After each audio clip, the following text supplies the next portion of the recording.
بسم الله الرحمن الرحيم. أيها الإخوة والأخوات، السلام عليكم ورحمة الله وبركاته.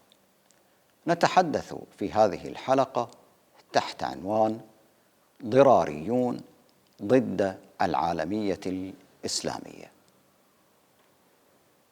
مسجد ضرار، حين هاجر النبي صلى الله عليه وآله للمدينة نزل قباء عند بني عمرو بن عوف، فأسسوا مسجدا للصلاة واستقبال الناس، وأصبحت قباء مركزا، وبارك الله العمل، فظل النبي صلى الله عليه وآله يصلي فيه كل سبت حتى خاتمة حياته. ويقال إن بني عمهم بنو غنم بن عوف حسدوهم، فأسسوا مسجدا منافسا لبني عمهم بعد 9 سنين. والحق إنه لم يكن الحسد وحده،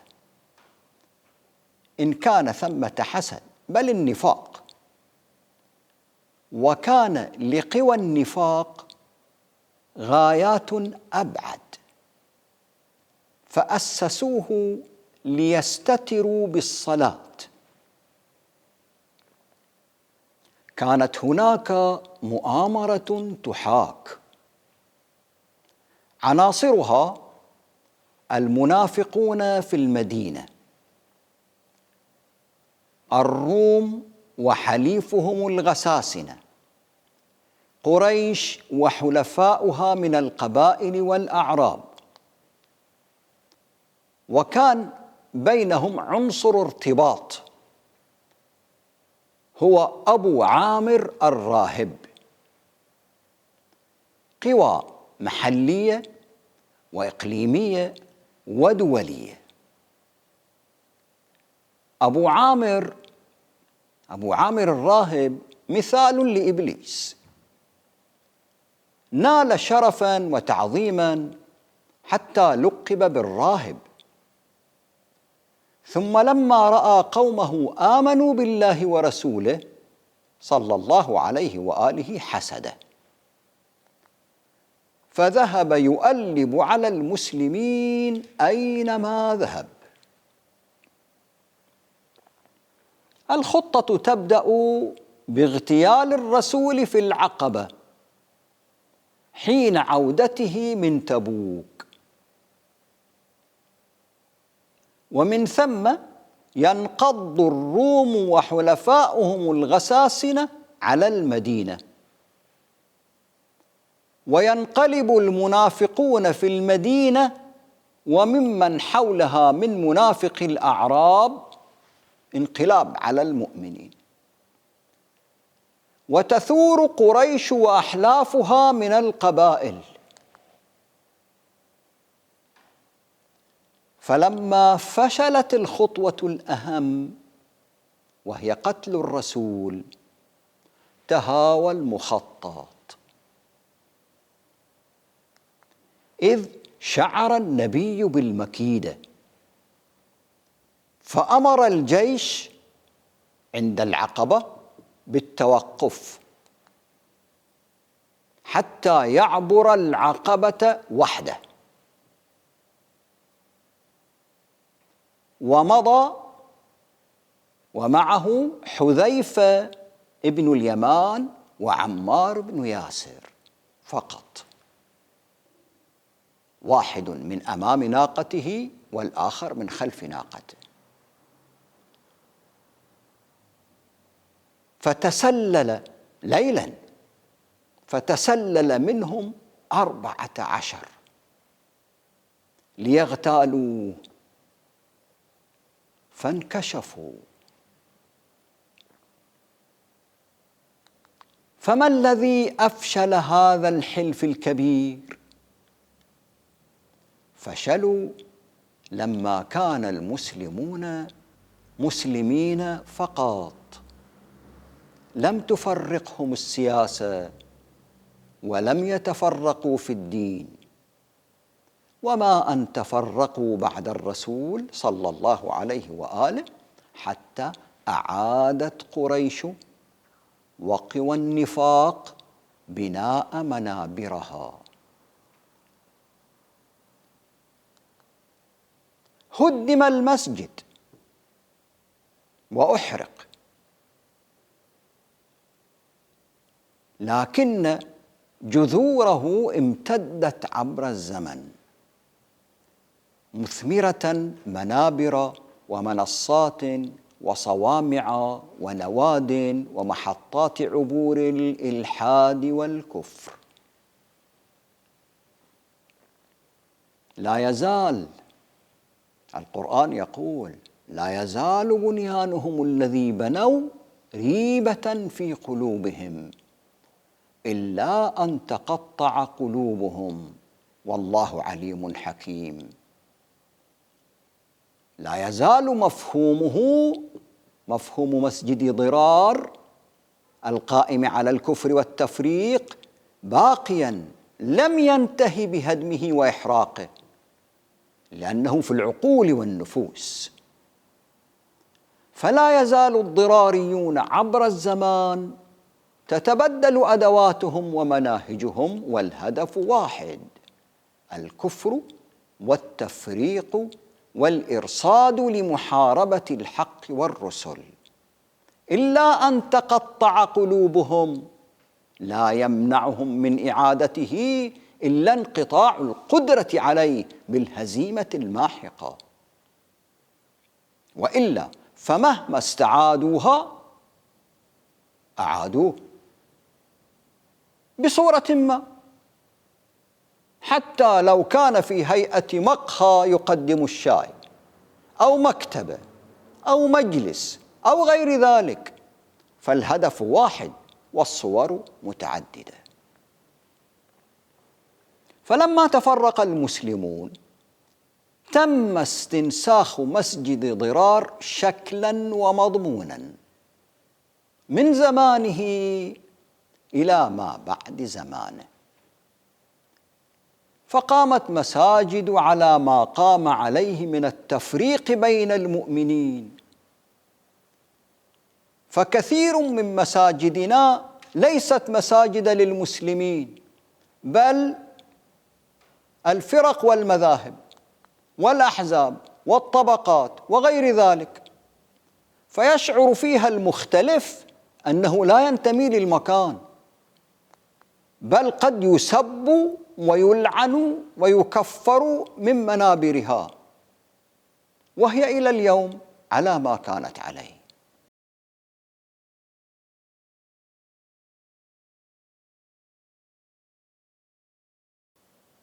ولكن هناك ضرارية عظمى أصابتنا، الضرارية الغربية. فمنذ أن انقلبت أوروبا على الكنيسة تحول العقل الغربي، حيث بدأت الماسونية. هنا أستعمل الماسونية بمعنى المسمى القديم للحداثة، المسمى القديم للحداثة.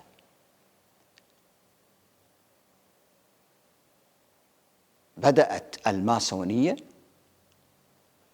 الغرب، روح الحداثة الغربية تنتصر على سلطة الكنيسة والنبلاء الإقطاعيين والأباطرة لتؤسس لحضارة جديدة.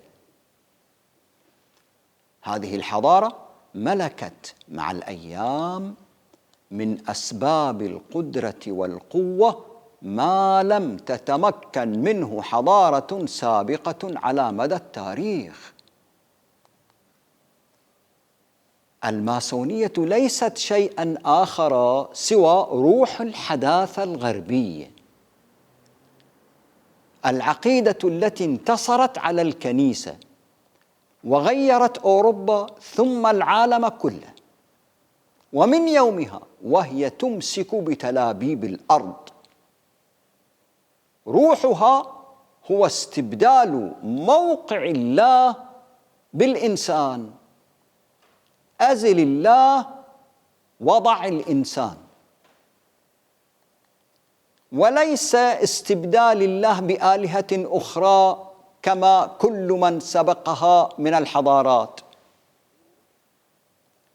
وهدفها تحرير الإنسان من قيود العبودية لغير الذات.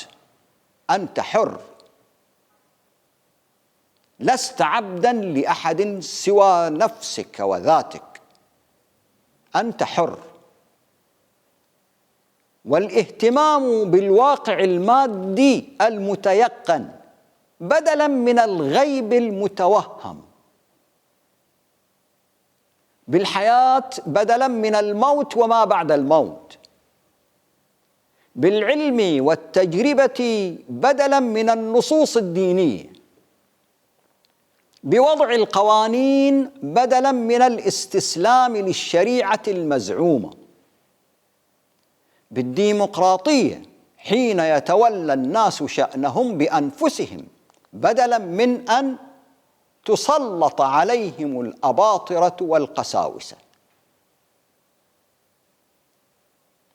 بالاهتمام بالدنيا وجنتها بدلاً من انتظار الجنة الأخروية الموعودة، وفصل الدين عن الإدارة والشأن العام. الدين علاقة بين الفرد وربه أياً كان هذا الرب، إن كان يجد فيه حاجة نفسانية تفيده. روح الحداثة تقوم على تعريف مغاير للإنسان، فبينما الأديان تراه عبداً مخلوقاً بقصد ولغاية من خارجه، الله خلقه لغاية، مكلفاً بمناهج تتنزل من السماء، هذه صورة الأديان للإنسان. فإن الماسونية تراه حيوانا تطور طبيعيا بلا قصد وغاية، فجاء كآخر نتاج التطور الطبيعي، لم يأتي لينفذ أجندة أحد غير أجندته هو، له حق مكتسب في السيادة، له حق مكتسب في السيادة على كل موارد الطبيعة، لا يتبع سوى إرادته الحرة وعقله الثاقب، فهو السيد، والطبيعة كلها تحت تصرفه، وحياته واحدة ليس بعدها شيء. هذه هي الماسونية أو روح الحضارة الغربية أو الحداثة كما نسميها اليوم. هذا على مستوى النظر، وأما على مستوى الفعل فستجد الأهداف الرئيسية للماسونية تتركز في شقين: الأول معارك السيادة أو الهيمنة والنفوذ السياسي والاجتماعي المطلق، لا تريد منافسا، كنتيجة لنظرة الثقة المتعالية في الذات. فالغرب الماسوني أو الحديث يرى أنه القادر الوحيد على القضاء على الرجعية المتخلفة، وهو قائد هذه المسيرة وصاحب السيادة والبراءة. والشق الثاني اختراق العقائد فكرياً، وتغيير شامل واسع النطاق في الفكر حول قضايا جوهرية، وينقسم إلى محورين: الأول عبر الإلحاد، إنكار الغيب، والمذاهب الفلسفية مثل العلمانية، الوجودية، الحداثية إلى آخره، لتقديم البدائل اللازمة لصناعة رؤية بديلة للكون والإنسان والمجتمع والأخلاق وسائر القضايا، بديلة عن مقولات الأديان والغيبيات. هذا المحور الأول. والمحور الثاني عبر مثالية الأديان المتمثلة في اليهودية والمسيحية والإسلامية والأديان الوضعية كذلك، فيجب محاربة مقولاتها الغيبية وأخلاقها وأحكامها وفضائلها وتفكيرها فيما ينبغي أن يكون وينبغي أن يكون، والتركيز على العالم كما هو كائن.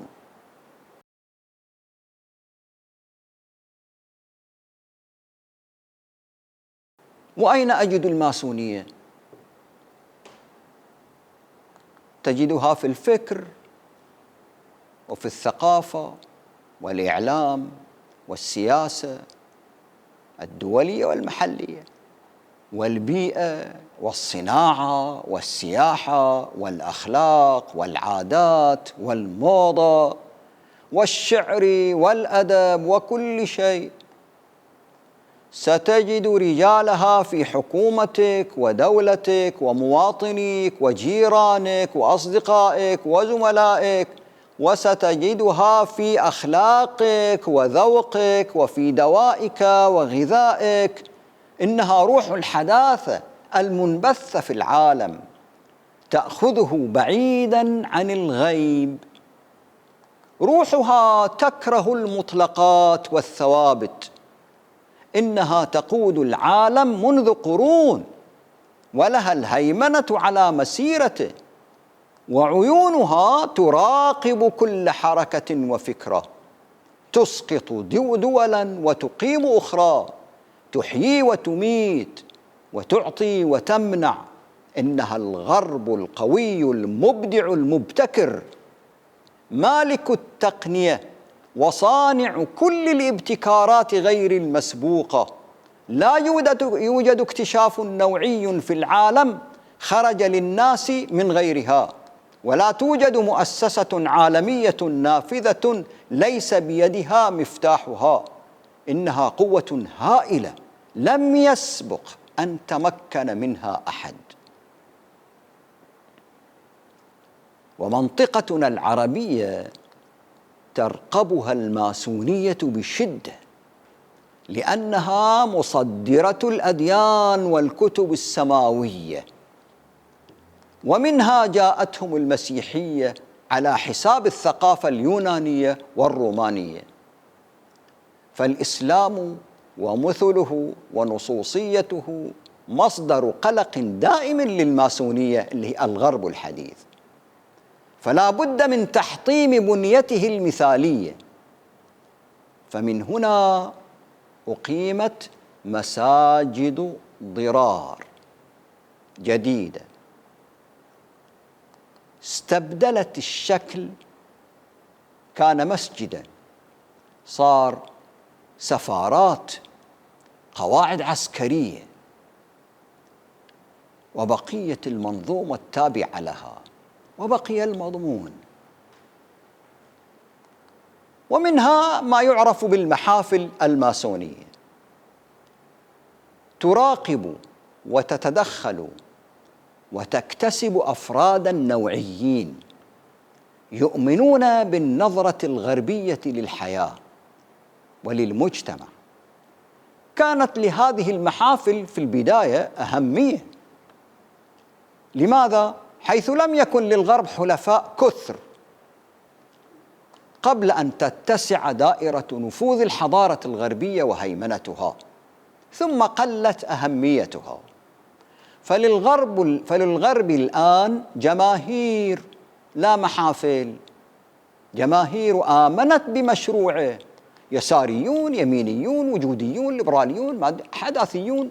فبينما كان العثور على فرد يقبل النمط الغربي في الحياة مهمة صعبة في بداية القرن العشرين، حين كان الخروج مع زوجته، رجل يخرج مع زوجته حاسرة بغير حجاب يتطلب جرأة.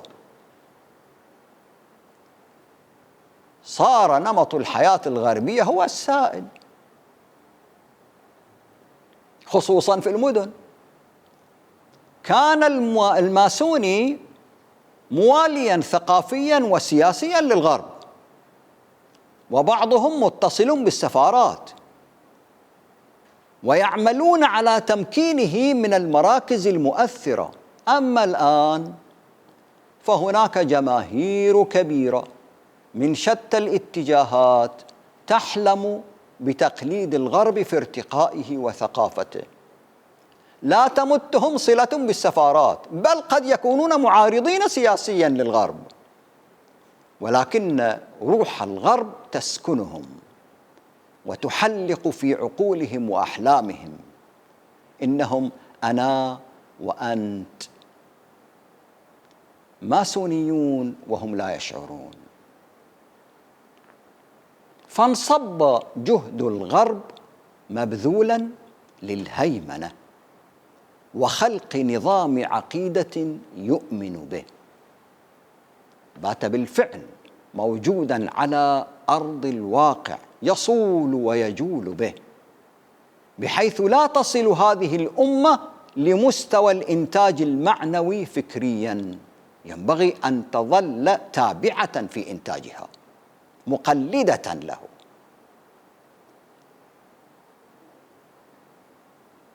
لا فكريا، لا ثقافيا، اجتماعيا، اقتصاديا، سياسيا، يجب أن نكون تبعا. والأهم هو حرمان الأمة من أن تصل لمستوى الكمال السياسي وهو الاستقلال، والذي يعني في نهاية المطاف قيام أمة، وبهذا القيام يقود لنشأة حضارة الوسط. بل يجب من منظور الماسونية أن تكون عقول هذه الأبناء فارغة مستهلكة أو غارقة في الاستهلاك. عقولهم تعكس صورة مديونية دولتهم وحاجتها الدائمة فقط لأن تستهلك المزيد والمزيد.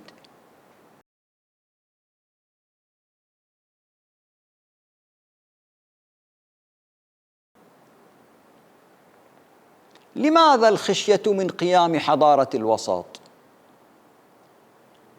حضارة الوسط هي الوعاء الإنساني الذي يستوعب كل الناس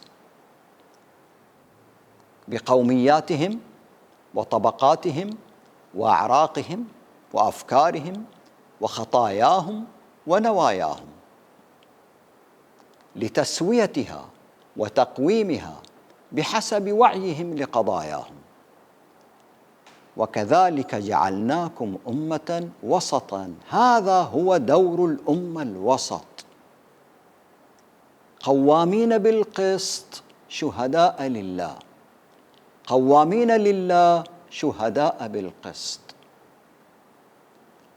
فقد برزت لأول مرة في الوجود، وكان ذلك لمرة واحدة لم تتكرر، على عهد رسول الله صلى الله عليه وآله، حينما كان المسلمون مسلمين فقط. حضارة الوسط تعني حضارة العدل والإنصاف،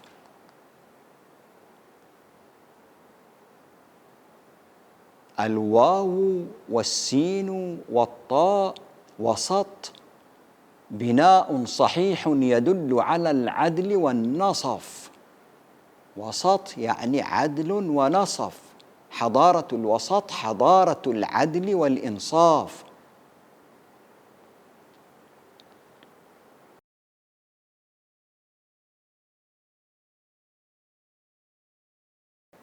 لماذا انهزمنا أمام الماسونية أو الحداثة الغربية؟ هذا الانهزام أمام الماسونية الغربية يحدث لما تغولت الفرق على بعضها وعلى الناس باسم الدين الممسوخ الذي ترتزق به، وبه تستبد بكل من ينادي بتطهير العقيدة، عقيدة أمة الوسط، من هذا الدنس. كما يظنون أنهم يخدمون دينهم وينتصرون له، في حين يعملون ما عجز عنه أصحاب مسجد ضرار. فيواجه المنادي بتطهير العقيدة بأحاديث موضوعة تؤلب عليه الناس لتنهش في ماله وعرضه وتصدر عليه أحكامها المشينة وتنكل به أشد التنكيل، ومن ثم تصفيته، كمن يلقى في حوزة وحوش مفترسة جائعة. خذ من مثل هذا. قال رسول الله: إذا رأيتم أهل الريب والبدع من بعدي فأظهروا البراءة منهم. وصايا لرسول الله لهذه الأمة: وأكثروا من سبهم والقول فيهم والوقيعة وباهتوهم كي لا يطمعوا في الفساد في الإسلام، وتحذرهم الناس ولا يتعلموا من بدعهم، يكتب الله لكم بذلك الحسنات ويرفع لكم به الدرجات في الآخرة. وهذا هو الواقع المعاش. فمن الأحاديث الجاهزة لمثل هذه الغاية والمكذوبة على النبي: أمرت أن أقاتل الناس حتى يقولوا لا إله إلا الله، فإن فعلوا ذلك عصموا مني دماءهم وأموالهم، إلى آخر هذا المنطق الفاسد المضاد للروح الإنسانية الإسلامية، وغيرها من تهم التكفير والارتداد والخروج على الجماعة وشق وحدة الصف إلى آخره. فما أشبه الناس بالناس وما أشبه البارحة باليوم.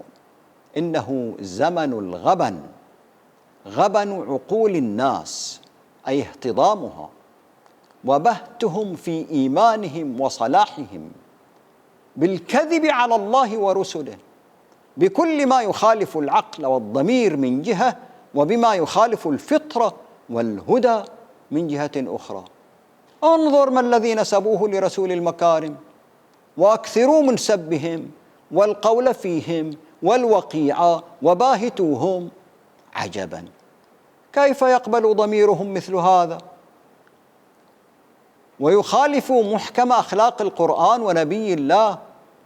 السب والكذب والوقيعة والبهتان، فما الذي بقي من أخلاق الروح وطهارة النفس؟ يحدث ذلك كله تحت مسمى التقوى ظاهريا، والتي لا تعني شيئا غير أنها مركز مضمر لتوسيع مساحة النفرة والشقاق. هي تقوى وتكاثر الفرق مع تتالي الأجيال. أليس هذا هدف ضرار؟ عندها سيكون معيار ما نسميه التقوى كما هي في القرآن قد ابتعد كثيرا عن معناه، من اتقاء الله في حقوق الناس إلى اتقاء أداء هذه الحقوق. وهذا هو الحاصل حتى الآن، تحت ركام هائل من الزيف الذي تداخل فيما بين الخلف الحديث وسلفه في تطور الأحداث الدموية البشعة التي لا تبتعد في نمطها السائد كثيرا عن النمط السائد المربك لنزاهة الأخلاف القديمة وأسلافها. فما الحاضر إلا صورة منعكسة عن الماضي، ومخطئ من يظن أن السلف الماضي كان أكثر تقوى وتطهرا من هذه الأخلاف، فالقوم أبناء القوم. والسلام عليكم ورحمة الله وبركاته.